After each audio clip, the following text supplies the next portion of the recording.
আসসালামু আলাইকুম, কেমন আছেন সবাই? আমি আজকে ওভেনে বেক করে রসগোল্লা বানাবো। তো আমার চ্যানেলে রসগোল্লার রেসিপি আছে, এই জন্য আমি দেখালাম না, বাকিটা আমি দেখাচ্ছি। এখানে আমি দুধ নিয়েছি 1.5 কাপের মতো। এখানে আমি দুধটা ঘন করার জন্য পাউডার দুধ দিয়ে দিব।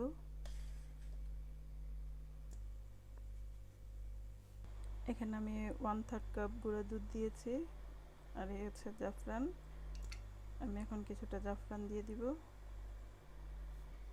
এই হচ্ছে কনডেন্স মিল্ক, আমি এখানে কনডেন্স মিল্ক দিব চিনির বদলে।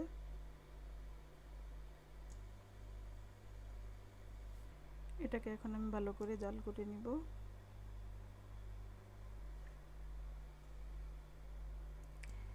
আর এটা জাল হতে হতে আমি এখানে মিষ্টিগুলো শিরা থেকে উঠিয়ে এটা একটা ইসের মধ্যে নিয়ে নিব। এখানে আমি 1 চিমটি এলাচ গুঁড়া দিব। আমি এখানে রস থেকে মিষ্টিগুলো উঠিয়ে রেডি করে রেখেছি। আর এখানে আমার দুধটাও বেশ ঘন হয়ে গিয়েছে। এটাকে আমি নামিয়ে মিষ্টিগুলোর উপরে ঢেলে দিব।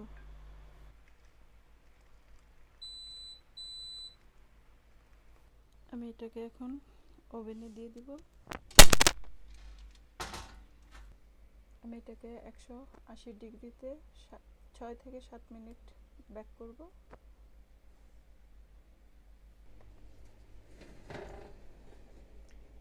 দেখো, হয়ে গেল আমার বেক রসগোল্লা।